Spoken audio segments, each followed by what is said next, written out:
Então, só para vocês entenderem um pouquinho como que é essa rotina, eu cheguei aqui no consultório, as meninas mimaram muito ali na recepção, depois a Sara, que é a enfermeira aqui da clínica, me levou para fazer uma bioimpedância, fiz essa bio, veio aqui direto pro doc, e aí, enfim, a gente chegou aqui, tirou as fotos e agora ele vai contar um pouquinho pra gente qual que é o melhor cenário pro meu caso, doc. Conta pra mim. Acho que o primeiro ponto é esse, a gente primeiro entender quais são as queixas da paciente, né? O que incomoda, como que foi essa evolução, né? Entender o tempo, o timing da paciente, né? Se ela pretende ter mais filhos, se ela está num peso já que ela gosta, que ela pretende ter como mais próximo do peso alvo a médio e longo prazo. Todas essas oscilações, elas podem trazer uma oscilação no nosso resultado, um resultado que pode não ter uma durabilidade tão ideal, porque o paciente, por exemplo, tem ainda muito peso para perder, ou porque ela pretende ter mais uma gestação daqui a um curto, médio prazo, então a gente precisa entender todo esse cenário, né, de expectativa,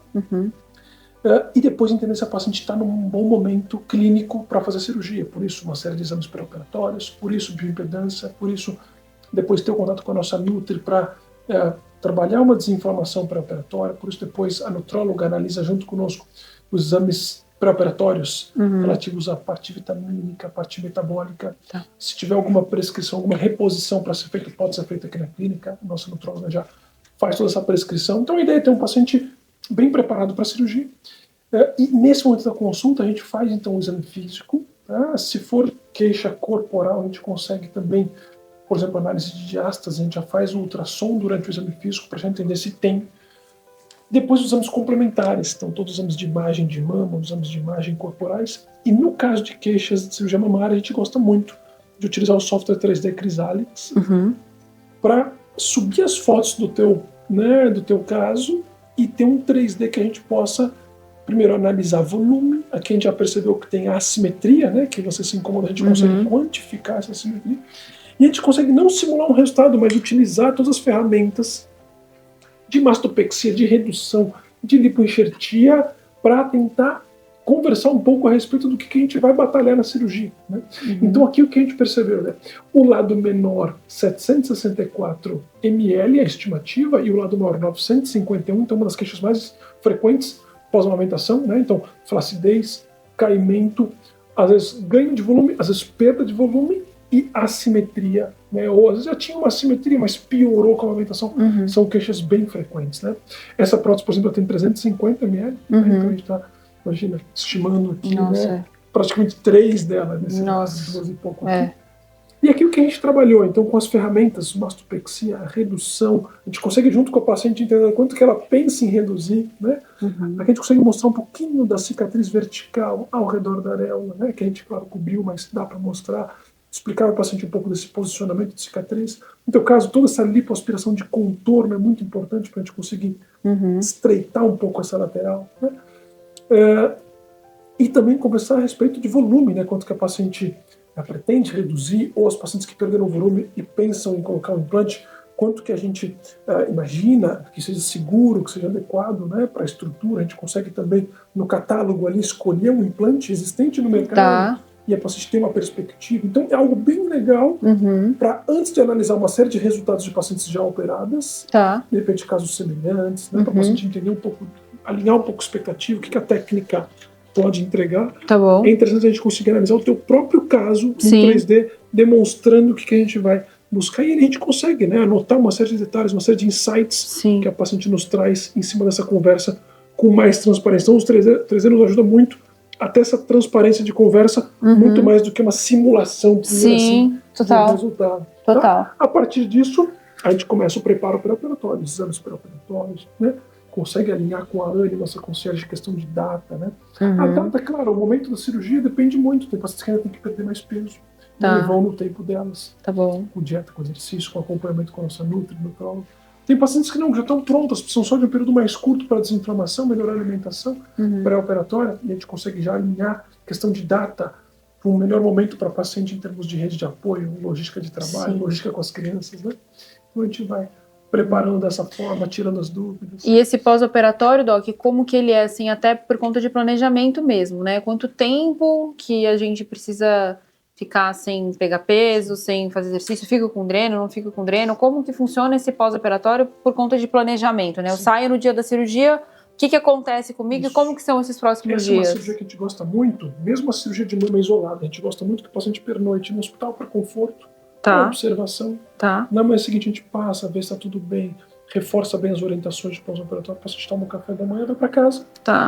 E aí a gente gosta muito de associar a câmara hiperbárica para cirurgias de mama. Então a gente faz 5 sessões preventivas. Bom. O que é hiperbárica? Então entra numa câmara e ali fica durante 1 hora e pouco respirando um oxigênio concentrado, pressurizado, para estimular muito a cicatrização. Então é um tratamento para cicatrização que para a cirurgia plástica a gente usa muito do ponto de vista preventivo, para que se a gente tem uma cicatrização que evolua muito bem no início, porque a paciente está desinflamada, porque ela fez um bom repouso do braço, fez a hiperbárica, a gente consegue precocemente começar a cuidar dessa cicatriz do ponto de vista estético, com as pintinhas de silicone, com as pomadas específicas.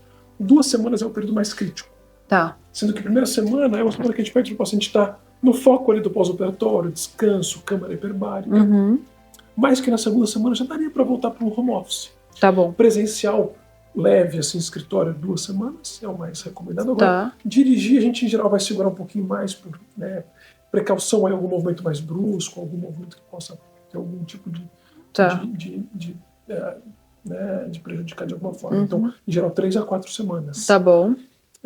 Exercício que a gente libera perna isolado a partir de 30 dias. E exercício, o retorno mais completo para os exercícios a partir de 60 dias. E dreno, em alguns casos, alguns tipos de cirurgia, especialmente grandes reduções, especialmente cirurgias de pacientes que tenham troca de implantes, cirurgias que tenham muita lipoaspiração na lateral, a gente gosta de deixar um dreno para trazer um pós-operatório mais sequinho, uma cicatrização mais sequinha. Então o dreno muitas vezes ele é importante, fica ali durante 5 dias. 5 dias, bom. Pós-operatório drenagem com as fisioterapeutas, não da mama, mas corporal. Um laser de cicatrização, mesmo laser que se usa ali para quem está amamentando. Um mamilo, né? Elas que é maravilhoso. fazem também home care, que ajuda muito. Nossa, muito bom. Então, cuidado ali durante 15 dias. Você já consegue.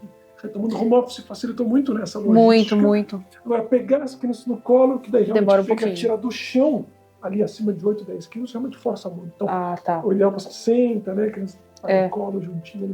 Não perde esse afeto, mas tem que ter um cuidado. Né? E se eu fosse fazer uma lipo junto, por exemplo, mudaria bastante o cenário do pós-operatório. Daí você precisa entender se, primeiro, é possível pela estimativa de tempo cirúrgico, ou se pode se tornar um procedimento de tempo cirúrgico muito exagerado, que daí é melhor dividir em 2 etapas. Isso acontece muito com cirurgia de mama associada a corporal que tenha diástase. Então imagina que a gente vai fazer um abdômeno ou uma mini abdômeno. Vai levar mais tempo. Junto com a lipo, junto com a mão. E aí pode ser que a gente, o tempo cirúrgico está ficando muito elevado, muita tecnologia. E a gente precisa dividir em 2 etapas. Então primeiro a gente precisa entender a segurança, se dá. Bom. E depois se a paciente tem uma boa rede de apoio para o pós-operatório, que a gente vai estar somando todos esses cuidados com relação à mama, aos cuidados corporais, então cinta, dreno, drenagem linfática. E tem muitos pacientes que preferem, quando possível, fazer junto. Poxa, eu tenho muita dificuldade de parar, de montar essa rede de apoio, de montar a logística com as crianças. Então, se for possível, eu prefiro fazer junto. A gente monta uma boa rede de apoio, atendimento home care pelas físios. Perfeito. E faz um pós-operatório da cirurgia combinada. Né? Então, é possível. Caso a caso, a gente vai ter que... Isso aqui é tudo muito individualizado, né? Sim. Tanto a cirurgia em si, vamos usar prótese, vamos usar prótese, tipo de quanto vamos reduzir, né? Técnicas que a gente vai trabalhar, lipoenxertia, lipoassociada ou não. E isso aqui tudo vem do exame físico também, né? Que você viu ali, quais as técnicas que você tem, que a gente, né? Você pode lançar mão para poder trazer o resultado que eu tenho expectativa, né? Muito bom. E aí, depois disso, Doc, o que acontece? Eu vou fazer exames, agora você vai me pedir exames e depois eu faço acompanhamento com a Nutri e aí alinho data com a Anne. É basicamente isso? Exatamente. Tá, perfeito. Uma vez eu ouvi, Doc, aqui até no seu Instagram mesmo, falando de quando a paciente quer uma volumização assim, mais marcada de colo, né? Que ela pode fazer uma cirurgia mamária de 2 tempos, né? Alguma coisa assim. O meu caso não, porque eu realmente procuro um refinamento mais natural, como você faz mesmo, né? Essa curva assim mais natural. Mas se fosse o caso de querer um colo bem marcado, aí depois desse tempo eu colocaria uma prótese. A paciente, quando ela quer um colo mais marcado, ela quer um ganho importante de consistência, clivagem, né? O decote mais definido. São todas características que um implante que vai trazer, né? Tá. A volumização do colo com a lipoenxertia evoluiu muito. A gente consegue, Sim. nas mamas que cederam muito e ganharam muito volume, fazer uma boa redução, um bom lifting e trabalhar a lipoenxertia. Ou aquela paciente mesmo que quer um resultado bem natural. A gente consegue fazer um lifting com a lipoenxertia sem utilizar um implante. Essa é uma procura grande hoje em dia, né? Cirurgia todinha com tecidos naturais, para as pacientes que não querem preocupação de ter que trocar eventualmente a prótese, ter que fazer uma nova manutenção daqui a quantos anos. Agora, aquela paciente que perdeu muito volume, o implante pode ajudar muito na estruturação, na recuperação do volume, na recuperação da consistência, na estruturação. E aquela paciente que sonha com um colo mais definido, mais marcado, mais projetado, mais tem uma mama muito, muito grande, pode ser uma tática interessante, visando segurança. Primeiro faz a redução, o lifting, o trabalho todo sem prótese. Com aquele resultado final, ela pensar, ela realmente perceber se é o melhor caminho, se ela tem certeza daquele. Né? Muitas vezes a paciente já está super feliz com aquele resultado todo com tecidos naturais. E aí, nessa ocasião, a gente pode, com a mão todinha cicatrizada, tudo já prontinho, depois de um ano, pensar se realmente vale a pena colocar essa prótese, para dar aquele ponto mais no colo. Por que isso? E quando a gente tem muito volume, precisa reduzir para subir bastante, para reconstruir legal, essa prótese ela pode ser um fator complicador ali. Claro. Numa cirurgia de redução. Diferente daquelas pacientes que perderam muito volume. Que é mais pele, né? Pode ajudar muito, né? Na estruturação e tratamento da flacidez.